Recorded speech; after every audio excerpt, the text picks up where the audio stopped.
Ever catch yourself knocking on wood? Or maybe you've got that lucky penny you carry around. We all have those little superstitions, right? Things we do, even though deep down we know they probably don't really matter. Right.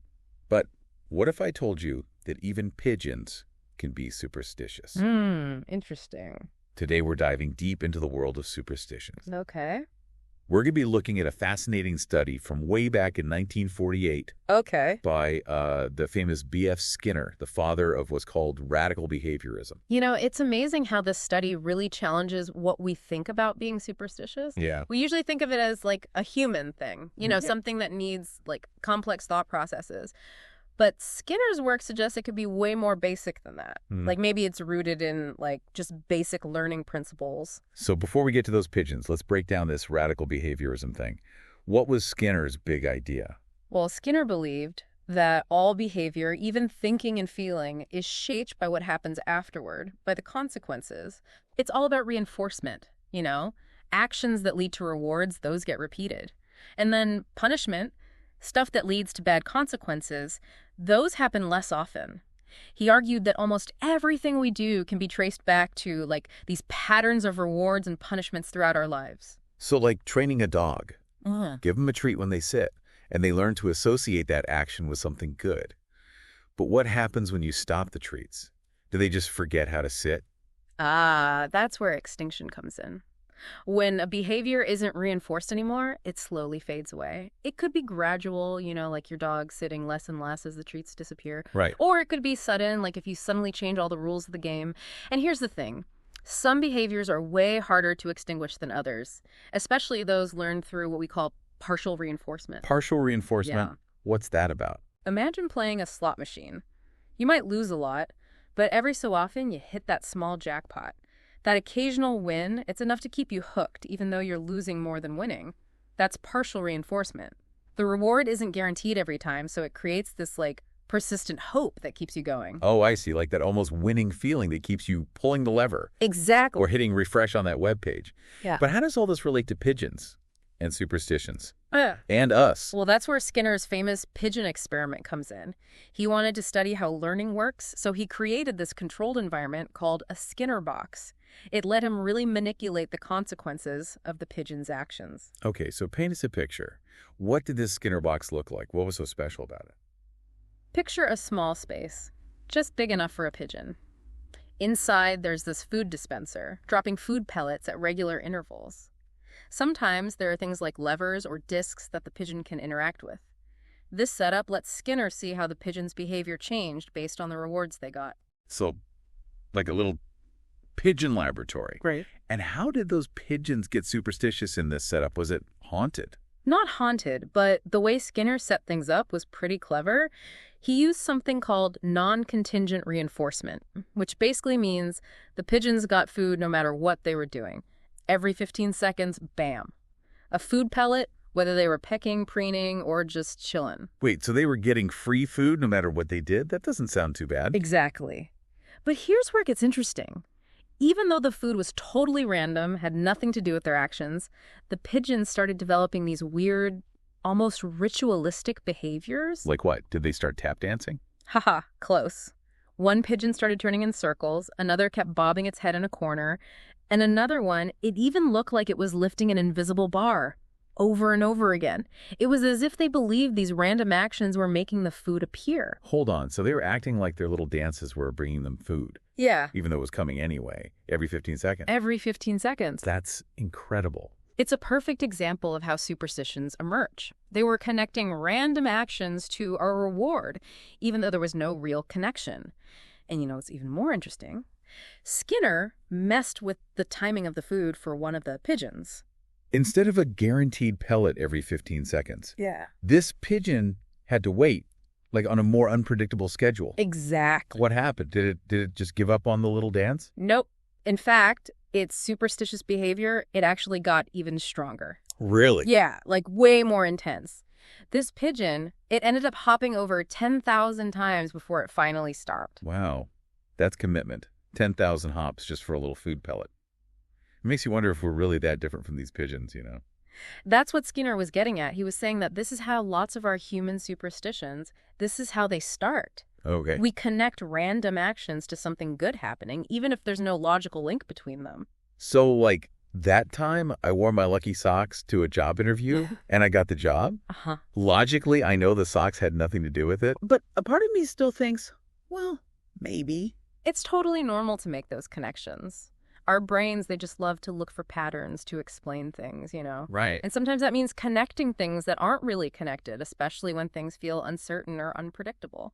You mentioned bowlers earlier. Yeah. Can you talk more about that? Think of all the little things bowlers do before they throw the ball, you know? Right. The finger wiggles, those deep breaths, how they place their feet, all that. They know that stuff doesn't change where the ball goes once it leaves their hand. But they still do it. Exactly. And from a behavioral point of view, it makes sense. Yeah. Maybe one time, just by chance, the bowler did their thing and boom, they got a strike. Right. That random connection sticks in their mind, even if it doesn't make sense, you know? So it's like our brains are saying, hey, that worked once, better do it again, just in case. Exactly. And the thing is, those little rituals, they might actually help, even if they aren't logical. Really? You mean besides making bowlers look a little, Yeah. well, you know. Haha. Yeah, besides that, think about it. In a high-pressure situation, doing something familiar can give you a feeling of control, you know? Can calm you down, maybe even help you perform better. Like a self-fulfilling prophecy, kind of. Exactly. It's like a placebo effect for behavior. You see it in all kinds of high-stress jobs. Firefighters, athletes, even surgeons. Interesting. So it's not that the ritual itself changes anything. Yeah. It's more about how it makes the person feel. Exactly. And, you know, Yeah? it's fascinating how something that seems so, irrational Yeah. can actually have benefits. Okay. But there's another side to this, of Well, I course. was going to say, there's got to be a but coming. Haha, of course. If those superstitions start running your life, No. like affecting your relationships or stopping you from getting help you need, Right. that's when they're doing more harm than good. It's a balance, right? Yeah. A little superstition might help you deal with uncertainty, Uh. but when it starts to control your life, that's a problem. Totally. It's about finding that balance, you know? Right. Enjoying those little rituals, but still keeping a clear head. Skinner's work had its critics, though, right? Some people said that focusing only on what you can see, just behavior, Yeah. is too limited, Hmm. that it missed the richness of human thought and emotion. What are your thoughts on that? That's a good point, you know. Skinner's radical behaviorism was a big deal, but it definitely had its limits. You can't just say that everything we do comes down to rewards and punishments. There's got to be more to us than that. Right. We're not just robots, reacting to things. Yeah. Our thoughts and feelings, our experiences, they all shape who we are. It's like looking at a painting and only seeing the brushstrokes without getting the meaning, you know? Yeah, that's a great way to put it. Skinner's work taught us a lot about how we learn, but there's a whole inner world, those thoughts, feelings, motivations that make us tick. Right, right. So it's not that one theory is right and the other is wrong. It's more like different ways of looking at the same thing. Exactly. Different perspectives give us different pieces of the puzzle. Well, this deep dive has really got me thinking about my own little quirks, those things I do. I'm way more aware now of how those seemingly irrational behaviors might have developed. Like why I always have to have my coffee mug facing a certain way. Uh-huh. That's great. That self-awareness is so important. Understanding where our behaviors come from, even the ones we call superstitions, it can help us make better choices, you know? So the next time I catch myself knocking on wood or avoiding a black cat, I'll stop and ask myself, what's going on here? Yeah. Is this helping me or is it time to let it go? I love that. Curiosity and self-reflection, those are powerful tools. This deep dive it's been really eye-opening. We've explored the science behind superstitions, busted some myths, and even found some potential upsides. It makes you think, if something as simple as a food dispenser can make pigeons superstitious, what about the complexities of human society? How much of what we believe and do is shaped by those little accidental reinforcements, those things that happen by chance, and we think they're like meaningful connections? It's a great question. Think about how certain numbers are lucky or unlucky in different cultures. Those beliefs, they often go way back, passed down through generations, even if they started from pure chance. It's amazing how those little things, those seemingly insignificant things, can be so powerful. Yeah. It really shows how important it is to question things, to challenge what we think we know.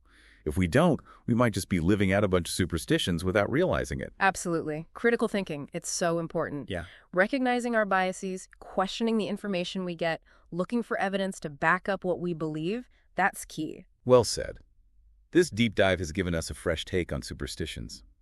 It reminds us to be curious, to keep learning, to never stop questioning. I agree. And maybe next time we see someone with a belief that seems irrational, Yeah.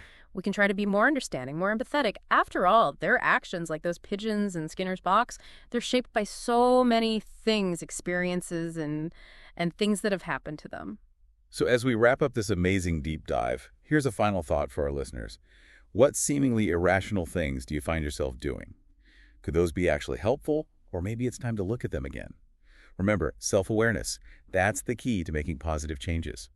And who knows, maybe by questioning our own superstitions, we can make the world a little more rational, more compassionate, more understanding. It's been great exploring the world of superstitions with you. Keep exploring, keep questioning, and remember, even pigeons can teach us something about ourselves.